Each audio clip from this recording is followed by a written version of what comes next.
안녕하세요. 하루 필수 말씀 충전 하필 큐티 조정환입니다. 오늘 함께 나눌 하나님 말씀은 다니엘 6장 1절에서 15절까지 말씀입니다. 다리우스는 자기의 뜻대로 나라 안에 지방관 120명을 세워서 나라를 다스리게 했다라고 이렇게 설명을 합니다. 우리가 계속 살펴보고 있는 것처럼 이 왕들의 이름과 또 다니엘이 맡았던 이 직책을 정확하게 역사적으로 발견하기는 쉬운 일은 아닙니다. 역사적으로 그것을 발견하는 것은 거의 불가능에 가깝다라고 학자들은 이야기합니다. 우리가 이 글을 읽을 때에 이 하나님의 말씀으로 읽었을 때에 이것이 분명히 가리워진 다 알려지지 않은 역사적 사건들이 분명히 있었으리라고 우리가 과 동시에 이 글의 목적이 그것을 밝히기 위한 것이 아니라 오히려 이 내용 가운데에서 우리가 발견할 수 있는 핵심적인 내용들은 그런 역사성이 아니라 훨씬 더 그 역사 안에 움직이신 하나님의 일하심이라는 것에 우리가 포커스를 두면서 본문을 더 자세히 읽어봤으면 좋겠습니다. 그 위에 정승 세 사람을 세웠다라고 이야기하는데 우리가 어제 함께 읽은 본문에서 벨사살이 셋째 가는 통치자로 세웠다라고 하는 것과 이제 비슷한 맥락의 이야기로 연결되는 걸 보게 되죠. 이렇게 바벨론에서 페르시아로 넘어가는 그런 과도기 과정 가운데에서 이런 통치자가 연결이 될 수 있었는가, 이것이 우리가 의문처럼 남지만 그야말로 다니엘이 굉장히 탁월한 인물이었기 때문에 페르시아가 바벨론 지역을 다스리는 데 있어서 굉장히 주요한 인물이 될 수 있었다라고 하는 그런 의미를 전달하고 있다는 걸 우리가 보게 됩니다. 다니엘도 그 가운데 한 사람이었어요. 그리고 지방 장관들이 정승들에게 업무를 보고하게 해서 왕에게 피해를 끼치는 일이 없도록 만듭니다. 그런데 다니엘이 다른 정승들이나 지방 장관들보다 더 우수했기 때문에 왕이 그를 나라의 통치자로 임명하고자 했어요. 이렇게 다니엘은 하나님께서 주시는 지혜로 굉장히 탁월한 인물이 되었다라는 것을 강조하고 있습니다. 그러자 다른 정승과 지방 장관들이 다니엘이 나라의 일을 잘못 처리한 것을 찾아내려고 했지만 아무런 실책이나 허물을 발견하지 못해요. 이제 아주 노회한 정치에서 아주 탁월한 인물이었던 이 다니엘을 쉽게 꺾을 수 없는 거죠. 다니엘이 임무에 충실해서 아무런 실책이나 허물이 없을 정도로 완벽한 그런 모습을 보여주고 있습니다. 그래서 그들이 서로 말하기를 다니엘이라고 하는 자는 그가 믿는 신의 법의 문제 삼지 않고서는 고발할 근거를 찾을 수 없다라고 그렇게 이야기합니다. 여기에서 이제 나오는 것이 법에 대한 문제예요.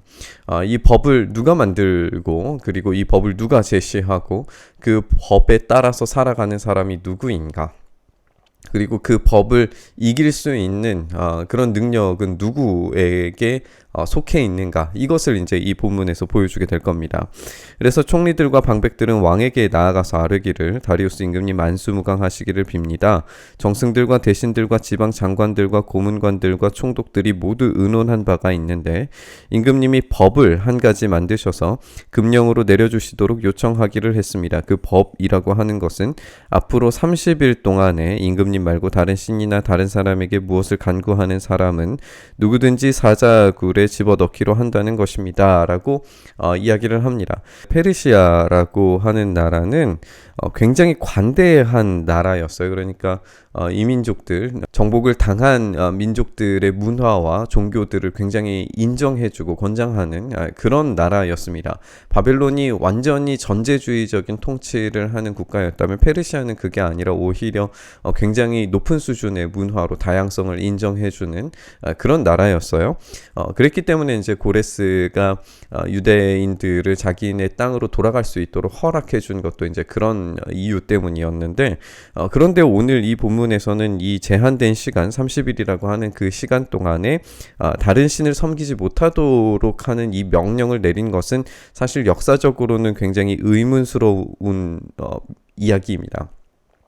페르시아라고 하는 나라가 그런 명령을 내릴 만한 나라가 아닌 거죠. 그러니까 이것은 모든 사람에게 제한된 일이었다라기보다는 그 당시에 이제 관리직, 총리직들이 하나의 힘을 모아서 왕권을 강화하는 데에 힘을 쏟게 만드는, 그래서 아주 집중적으로 다니엘만을 공격하려고 하는 그런 명령이었다라고 하는 걸 우리가 생각해 봄직합니다. 그리고 또 한 가지는 30일 동안이라고 하는 시간의 제한을 둠으로써 제국이 가지고 있는 어떤 정체성을 제한하는 데에도 한계를 두고 있는 것을 우리가 보게 되죠.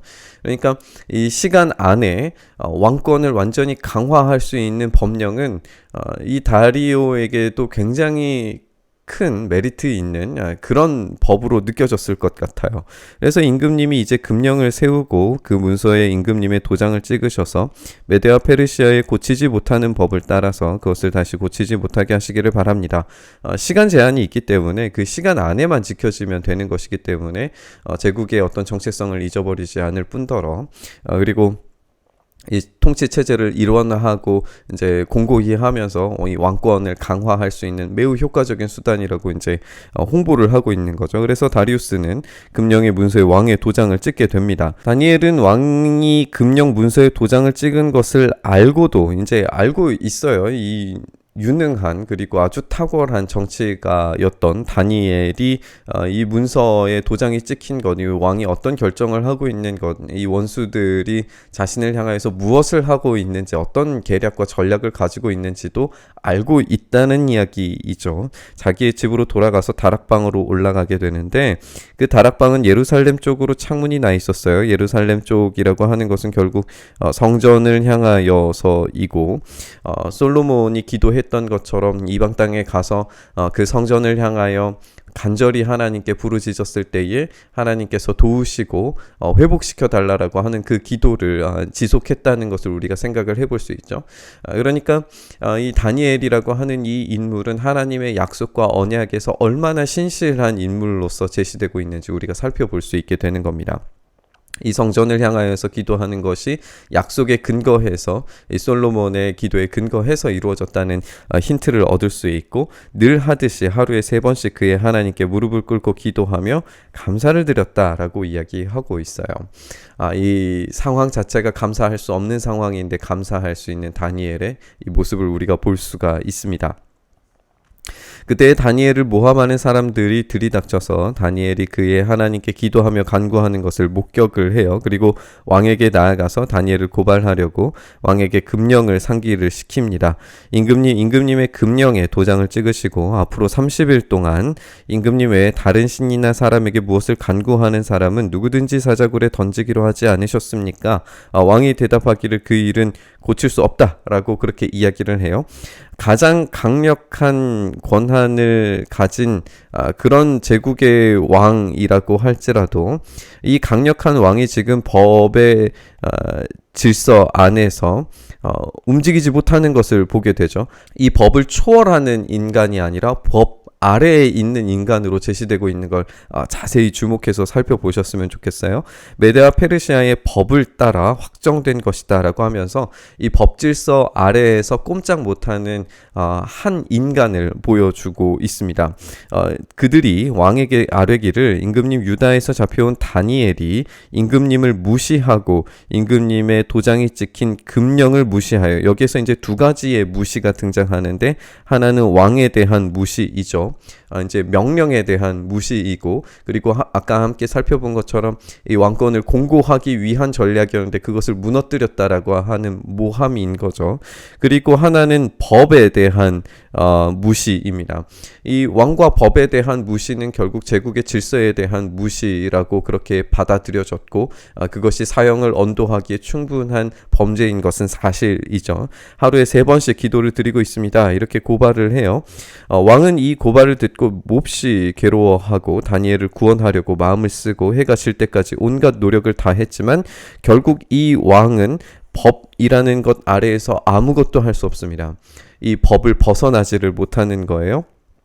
그때 사람들이 왕에게 다가와서 말하기를, 임금님 메데와 페르시아 법은 임금님이 한번 금령이나 법률을 세우시면 그것을 바꾸실 수 없다는 사실을 기억하시길 바랍니다 라고 하면서 이 왕이 법 아래에서 지배당하고 있는, 그리고 악한 법이 한번 발동되고 나니까 그 법에서 벗어나지 못하고 결국에 꼼짝없이 다니엘을 죽일 수밖에 없는 상황에 놓여져 있는 이런, 한편으로는 어리석어 보이는 왕의 모습을 우리에게 보여주고 있습니다. 우리가 이전의 본문에서는 느부갓네살의 강력한 왕권이 아무것도 아니다라고 하는 것을 살펴봤는데, 오늘 이 본문에서는 왕권이 그렇게 강화되어져 있는 상황 가운데에서 왕이 모든 것을 할 수 있는 상황에서도 법은 바꿀 수 없다는 것을 발견해요. 그럼 이 법을 과연 누가 제시하고 누가 만들고 이 법을 바꿀 수 있는 힘, 그 능력은 누구에게 있는가라고 하는 질문을 던지게 됩니다. 그 법이 우리의 인간 본연의 질서, 자연 그대로의 질서를 벗어나려고 그렇게 무던히도 애쓰고 노력하는 인간의 본성에서 죽음이라고 하는 최종 질서의 법정적 판결을 뒤바꿀 수 있는 힘은 우리 인간에게 아무도 없습니다. 그것을 바꾸려고 아무리 노력해봐야 그것은 실패할 뿐입니다. 그런데 오늘 이 본문, 우리가 읽어가게 될 이 본문 전체에서 그 법, 생명의 법을 주관하시는 분이 하나님이심을 깨닫게 되면서 결국에 원수들이 패망하는 길로 나가게 되는 것을 우리가 읽게 되는 거죠. 우리가 이 말씀을 신약의 빛에 비추어서 생각해 봤을 때에 생명의 질서, 온 우주의 법과 질서를 만드시는 분이 하나님이시기 때문에 우리의 죽음과 생명조차도 하나님께 달려 있다라고 하는 것을 우리는 발견하게 됩니다. 다니엘이 제시하고 있는 중요한 부분 중에 하나가 억울하게 포로로 끌려가고 위험천만한 상황을 만나는 그런 성도들을 하나님께서 구해내시고 그들의 억울함을 갚아주신다라고 하는 내용들을 우리가 살펴보게 되는데, 그것이 이제 12장에 나가서 조금 더 불분명하지만 드러나게 되는 부활에 대한 메시지를 우리가 읽게 되면서 이 큰 맥락에서 결국에 하나님께서 이 온 우주의 법을 주관하시고 우리의 생명도 주관하신다라고 하는 이 부분을 우리가 놓칠 수가 없습니다. 그렇다면 오늘 우리의 삶이 하나님의 법과 질서 안에 있을 때에 안전하다는 사실도 발견하게 됩니다. 예수 그리스도의 법이 우리를 살리고 그 생명의 소망의 법이 우리를 능력 있게 합니다. 오늘 이 말씀 묵상하면서 이 세상의 법은 우리를 죽이려고 하지만, 우리를 멸망하게 하지만, 우리가 참된 감사와 주님의 십자가를 향하여서 엎드리는 생명의 법에 무릎 꿇었을 때에, 그 법 아래에 복종했을 때에 오히려 우리에게 큰 능력과 생명이 온다는 사실을 우리가 기억해 봤으면 좋겠습니다.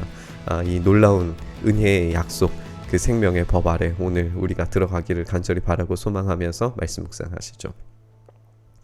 주님, 그렇습니다. 우리의 삶이 생명의 법 아래에 있기를 소망합니다.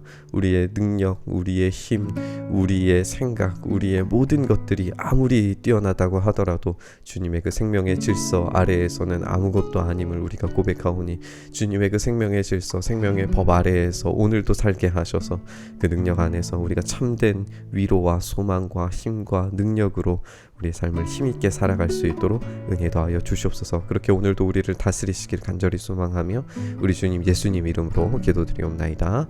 아멘.